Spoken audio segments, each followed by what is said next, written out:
I think it's fair enough for Michael Portillo to point out that 3.3 million households, 1 in 6, have no one over the age of 16 in employment. That is a problem that we need to discuss. And he's right, I think, to say that dependency on the state is not a good relationship for people to be in. But when he speaks of people in poverty as being idle, existing in subsidised slobbery, as being undeserving and ignorant, I think that's not helpful to having an open and frank debate about the kind of welfare state we want to have, which is the debate I want to have today. Finally, one kind of rider in terms of the discussion, I think it's important to make a very clear theoretical distinction, if you like, between reforming the welfare state on the one hand because we want to, right? Because we think that, for example, it might be too intrusive or doing the wrong kinds of things or wasting money. Reform because it needs it. And on the other hand, reform driven by the need to save money. I think if we need to save money in terms of the welfare state, we should talk honestly about that and cut things sensitively where we need to. But we shouldn't make arguments on the back of funding, lazy arguments, if you like, to push through a political agenda around the welfare state just because we say, well, we can't afford it, and therefore let's cut something and good things will happen. Those are slobby arguments. Anyway, that's enough from me. Can we all give our panellists a quick welcome, round of applause? Angus, thanks very much. The title is Welfare Dependency, but really what we're talking about is dependency on government welfare. Is there a problem with receipt of benefits through the government social security system? And I would argue that there is a difference between receiving welfare, support if you're in poor health, or support if you're in times of hardship, unemployment, and so on.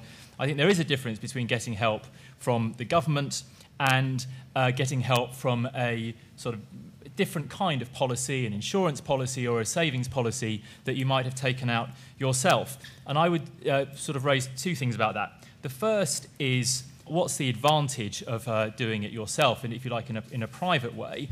Well, the first I would say is the economic benefit, because if one is saving for oneself, saving for yourself, making insurance payments in the private sector, that doesn't take money out of the economy, and it generates funds for investment into industry. If one is paying through tax for benefits, then that does take money out of the economy. There's a deadweight loss in terms of economic activity, and it's also, at the moment in our current British government, relatively inefficiently used. And I just would, I would just love to know if anybody here can describe what they think their deal is with the government in terms of the amount that they pay in tax for the various healthcare benefits and social security benefits that you may claim today or may claim at some point in the future. Can you describe that? Can you even begin to describe it?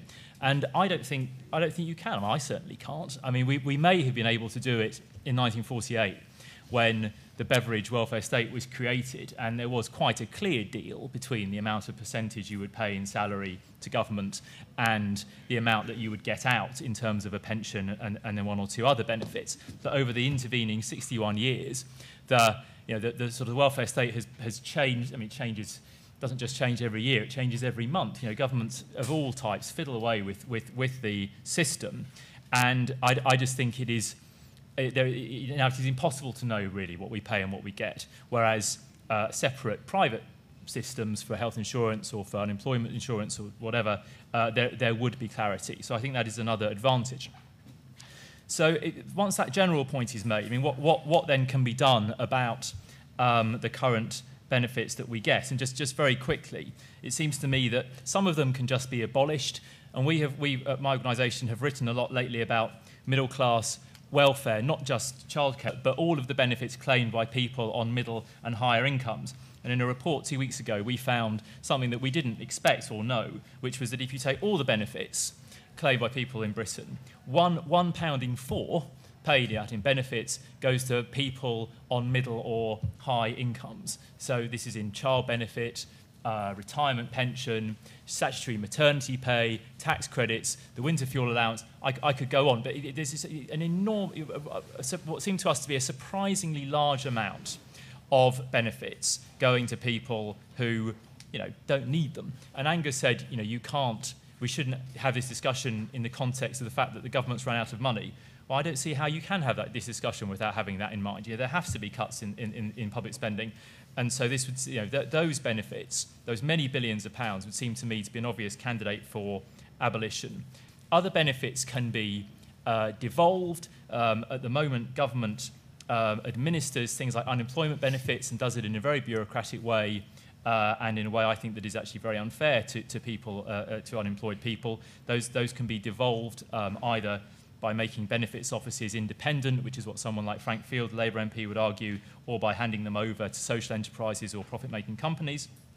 And then the last idea is that some benefits can be privatised. We can all say, not everyone in society, but nearly everyone in society over their lives can save for a pension. We don't need to do that through government. Other countries have had great success in privatising disability insurance because actually employers are very good at getting people back to work in the way that our government-run welfare state hasn't been. So just to summarise, I think there is a difference about government-provided benefits. I think they are not as good as privately provided welfare, and middle-class work benefits can be abolished. Particularly unemployment benefits can be devolved, handed down to benefits offices and other organisations to run, and some benefits, particularly pensions, can be privatised. Okay, thank you. I've got 3 points to make under 2 headings. The first heading is just to get a bit clear what we mean by welfare dependency.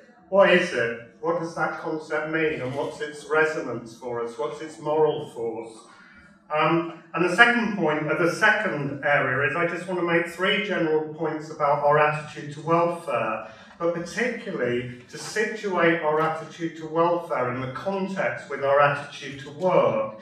And as we're encouraged to be provocative, I think we could equally identify work dependency as problematic for our culture, and our concerns about welfare dependency are to some degree parasitic on that dependency. I was just reflecting on, what welfare dependency means. First sense of that is simply anyone who's dependent on benefits for an income. In other words, anyone who receives benefits in a way that they require to meet their basic living needs is dependent on benefits in that descriptive sense. For those of you who don't know, for people above 25 on both job seekers allowance and the new employment and support allowance, it's £64.30 a week. That's to cover everything except housing, and some people have to supplement their housing out of that. And for people under 25, it's just under £51. So that's the first. Second, I think, is dependency as a failure of virtue or a moral failure on the part of the individual.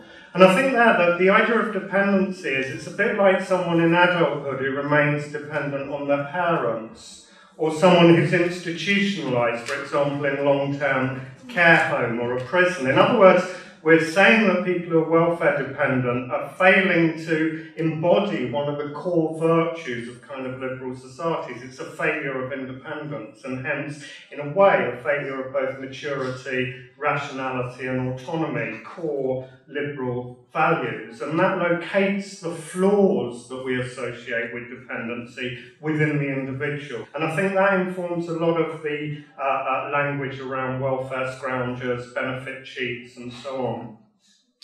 Third sense, I think, is dependency as a failure of society, a failure of the community. The idea that we've written off significant numbers of individuals, families and communities to a life of marginalisation and poverty in a culture in which exclusion from work is profound in terms of the level of cultural and economic dislocation it brings with it. Not just deprivation of income, but things like esteem, status, belonging, participation in the sort of community that reinforces moral requirements and so on. And looking at that, I think we can look to a really progressive agenda on welfare, which encompasses things like the skills agenda, some very progressive work on improving the access to employment for people with disabilities, including mental health problems. If you think of benefit cheating, for example, isn't that just a rational adaptation to a system that squeezed out the space and potential to combine a level of benefit dependence with a level of economic activity that falls short of full and permanent participation. I think the welfare state and the dependent status that comes with it has long been regarded by its critics as the cause of everything that is going wrong with society. It's blamed for the breakdown of community and for the various deprivations and depravities associated with the creation of a dependent underclass, for antisocial behaviour to child abuse. It's also blamed for the failing UK economy, for unsustainable public spending, hidden unemployment and negative growth. And yes, for all that the welfare state finds itself wrongly accused of crimes against humanity, in my view, there is indeed a problem of welfare dependency. While there are only 800,000 official job seekers, more than 2.5 million people are claiming incapacity benefit. Hundreds of thousands more are reliant on housing benefit and income support, amongst other things. Interestingly, Andrew was talking about the expenditure on benefits, but if you actually look at the figures, the expenditure isn't that great compared to other items of expenditure. I think something like £58 billion is spent on pensions, whereas something like £2 billion is spent on job seekers' allowance. So it isn't a huge item of spending. It doesn't mean it's a good thing and something we shouldn't talk about, but I think we need to get that in proportion. In all, though, there are nearly 5 million people out of work and claiming benefits at the moment. And yet, for all the concern about public spending levels, particularly on welfare, critics do not oppose the retention of a safety net. The question is rather how big the net should be and how far it should be cast. I think it's pretty clear that the state should be stepping in right now to address the immediate needs of those most affected by the recession. According to a report by the Mental Health Foundation, the economic downturn is having an adverse effect on the nation's well-being. That's not surprising, perhaps. But this shift from providing for people's welfare to attending to their well-being brings problems of its own. The use of the term well-being today tends to imply a more intimate and extensive role for the state. And it's appointed experts in managing people's lives for them. It also assumes that people in general lack the resources to cope with life. On all sides of the debate, there is a failure to grasp, I think, just how profound this shift has already been, and how ingrained in the wider culture the problem of dependency has become as a consequence. Beyond the confines of the welfare state, the micropolitics of lifestyle and therapy, ostensibly aimed at promoting our well-being, are in fact making us all dependent on the intervention of third parties. And again, I take issue with Andrew on this. I think dependency on government welfare is just one form of dependency. Dependency is essentially the same problem wherever the final bill happens to land. And I think by talking about it in those terms, the tendency to transfer the problem of dependency from one sector to another without actually tackling the underlying problem. The Audit Commission has warned that local authorities need to be prepared for another surge in social problems such as addiction, alcoholism and domestic violence that we can expect as a consequence of what they call the second wave of the recession. I think this concern with people's potentially troubling behaviour, about the risks they face and about their emotional and relationship needs are unsurprisingly having their impact on welfare policy. All parties claim to support radical welfare reform and bang on about imposing tougher conditions on the workless. The Tories say they want to protect us from stifling big government and to end state control over the lives of individuals. And yet, the lot of benefit claimants also tends to be understood in terms of people's needs and personal inadequacies, because they lack self-esteem or self-confidence, not because, as critics would have put it in the past, because they're lazy or bone idle or work shy.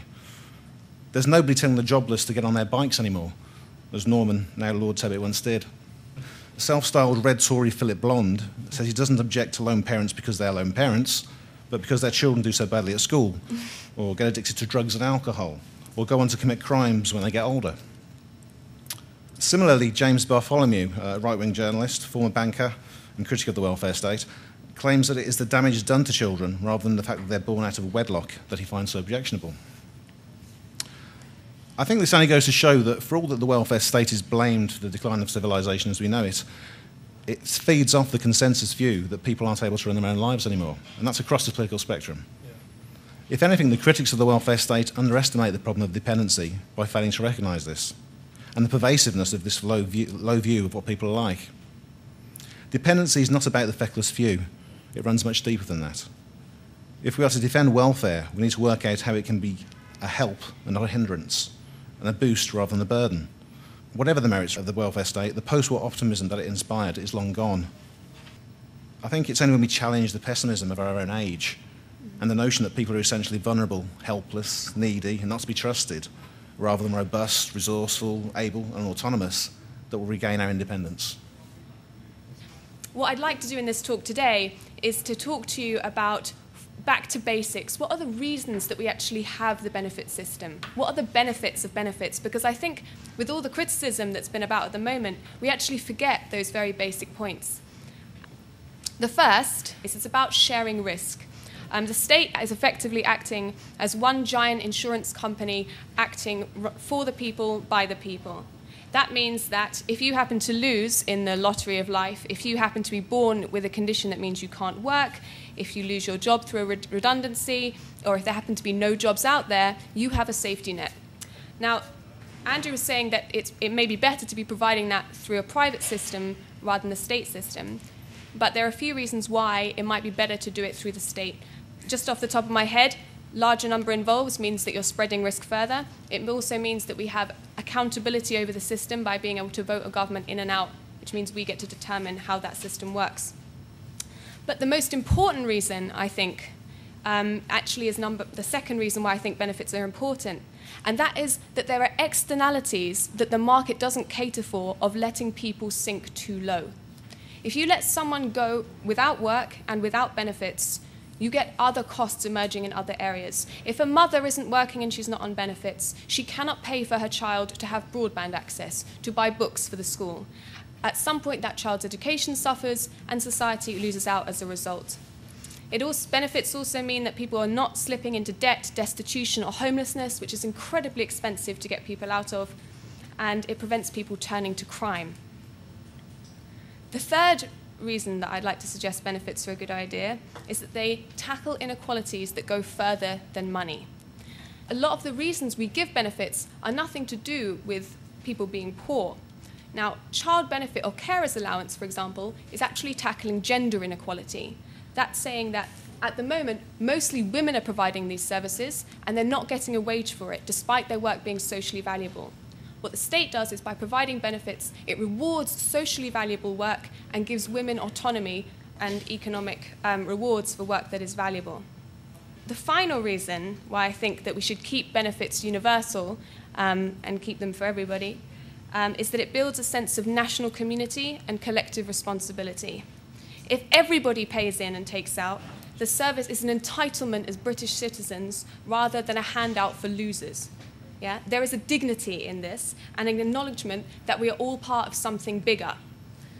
I'd just like to finish by saying that this idea about a sense of national community and collective responsibility that the benefit system brings is something that David Cameron just can't handle. He was asked on a Radio 4 programme the other day whether he believed in two notions of the state. The first was where the state simply provides a level playing field for individuals and society to get along. It provides law and order, and it provides defence. The second conception of the state was one in which people are part of a bigger national project. The state provides a sense of collective identity and a sense of a purpose or mission, which kind of chimes with his one nation Toryism. And do you know what? He just couldn't answer it. He couldn't get it. And I would say that having universal welfare benefits alongside the NHS are one of the key things that hold us together as a society and will make us a better nation. Thank you. One of the interesting things about this debate for me is how we've gone from a position of social services provision to away from social services to what's more about the micromanagement of individual behaviour. Like social services has now become social work. And I think that's come about because of a couple of things. I think one was the sort of political elites that started in the previous Conservative administration but gained pace with New Labour, is a lack of faith in its own ability to solve these wider socio-economic problems. And so what we've seen an outsourcing of services within it. So you got community groups to provide the social care, to provide the services. But linked to that was a real lack of trust in communities. So for example, community groups that were supposed to respond to local need ended up doing government policy because they were no longer given grants to get their funding. It depended on how many government initiatives they could pick Yeah. So the link to that, I think it's been touched on, is this the way that the whole issue goes from being a structural issue around jobs to one about the individual subjectivity of the poor. So the solution is not that they need more jobs, but they need counselling. The problem with communities, I had one of my students said to me the other day there was a bit of a riot on the estate that they live on, and the policeman came out, and the policeman actually said, the trouble with this estate is it suffers from low self-esteem. So we've now got this sort of, we're looking at things through a mental health lens. And I think that then leads to these therapeutic sort of solutions where you get sort of counselling, take on the sick role, the rise of work stress. And I actually think these therapeutic solutions are actually more problematic. So this new dependency is more problematic than the old. And I can also think of Norman Tebbit, well, he was too hard to say it, but his contemporary equivalents, it wouldn't be, it's not get on the bike anymore, it's get on the couch. One of the crucial, genuinely interesting policy discussions which might actually impact on people's lives some way down the road is the debate about how we design a benefit system that's better at allowing flexibility between welfare dependency and full-time unemployment. For example, at the moment it's very hard to take a job for a few weeks if that's what's on offer. It's hard to volunteer. If you earn over a very small amount of money, it all has to go back to the state, and there's a real crunchy policy discussion to be had there. I think it's interesting that the incapacity benefit has become almost iconic. It's the benefit that everybody wants to complain about. Obviously, it's partly because of the huge rise in numbers in recent times, but I think it also kind of stands for a new sick role that everybody seems to be adopting. And also, perhaps it kind of hints at a kind of culture of early retirement. Like, I think it's widely regarded that incapacity benefit is often used, particularly by those working in old mining communities, for instance, and it becomes a slightly more generous option. It is very slightly more generous, and there are less conditions attached than there are to job seekers' allowance. So perhaps people need jobs, but they also, some people need more support than before. Those who have been out of work for 5 years plus, which is what half of those claiming incapacity benefit are doing, inevitably their ability to find a job is going to be that bit more difficult because they're out of the loop. Yes, we need more jobs. Yes, some people are going to be incapacitated. So I think there's two problems. We have what I'd call a degenerate political culture that encourages a certain passivity, but we also have a failing economy. Well, that's perhaps more obvious. And the combination of the two is what produces dependency. I think there's also a real distinction to be made here between doing state intervention well and doing it badly. You know, what you were talking about over here about having huge government targets and about how having local groups having to respond to those rather than to community needs. I'm for state intervention. I'm completely against that. You know, I'd really like to see a lot more autonomy and trust given to teachers, given to community groups.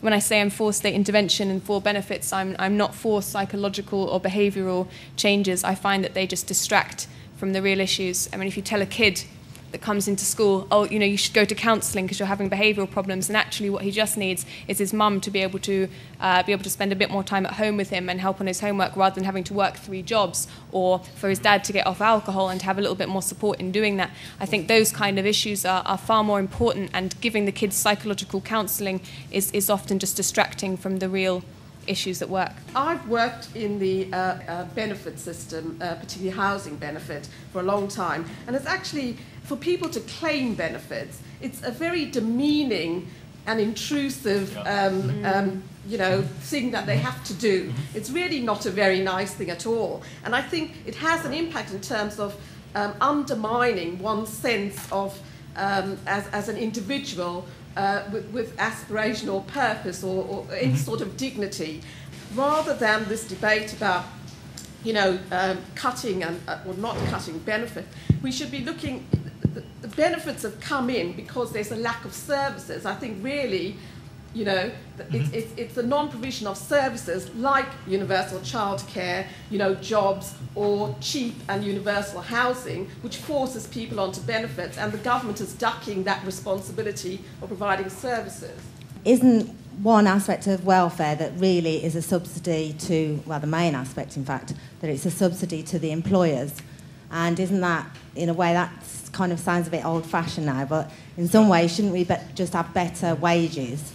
Several people have said that you need just to make public services better, so make schools better, make hospitals better, then people don't need to rely on the cash money. And, that absolutely, it's a bigger discussion, but that is absolutely right. Several people have talked about flexibility, why it's incredibly hard, as people have said, to have a short-term job, come off benefit, come out of that job, go back on benefit. As Marcus was saying, volunteer.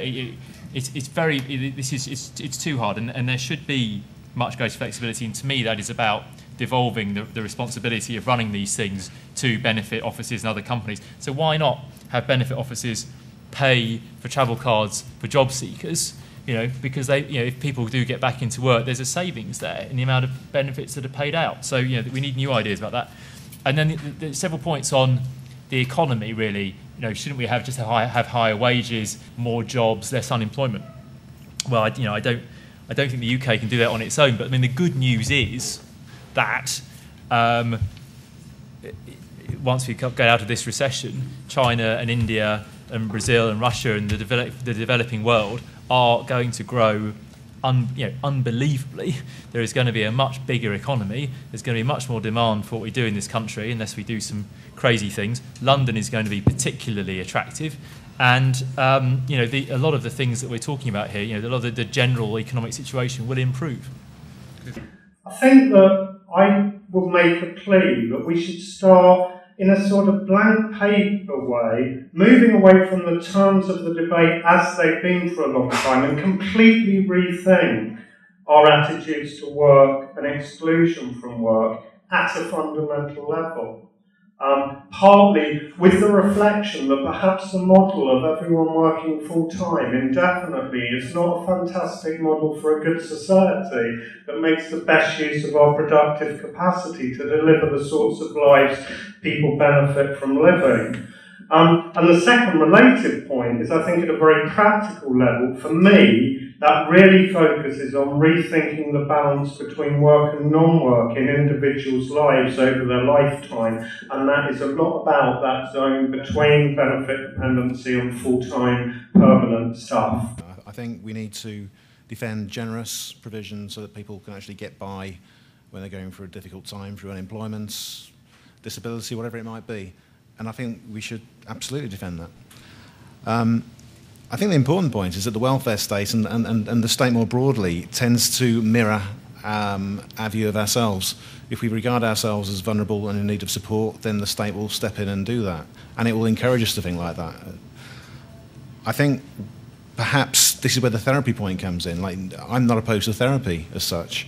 Therapy has an important role to play in a minority of people's lives. The problem is that our culture has become consumed by a culture of therapy, a culture of dependency, in which that's become the norm rather than the exception. I think that's the problem. And finally, in relation to enterprise, I think I absolutely would support people being as self-reliant as they possibly can and trying to find their own solutions where they possibly can. I think the state should only step in the last instance. The problem is that it gets more involved in our lives more of the time, and that's a problem, because it tends to undermine people's ability to run their own lives and come up with their own solutions. And I think we should be actually doing the opposite and allowing people to actually get on with life. I think the point that you made was an incredibly insightful one, and that what we've got now is a welfare state that doesn't just help people for a few months or even a few years while they get back into work, but actually people who are workless for their entire lives. And that's because the nature of our economy and our society is changing. We don't have rewards for certain types of work that we used to. Instead, our economy rewards people who work in the financial system. But the question is, do you pull the plug on those communities that have worklessness and are living on estates and haven't got opportunities? Or do you find better ways of helping them, better ways of intervening? And also, do you start changing our work practices so that people can work with 0-hour contracts, or people can feel still that they can survive in those kind of conditions? Thank you very much, and can we all thank our panel?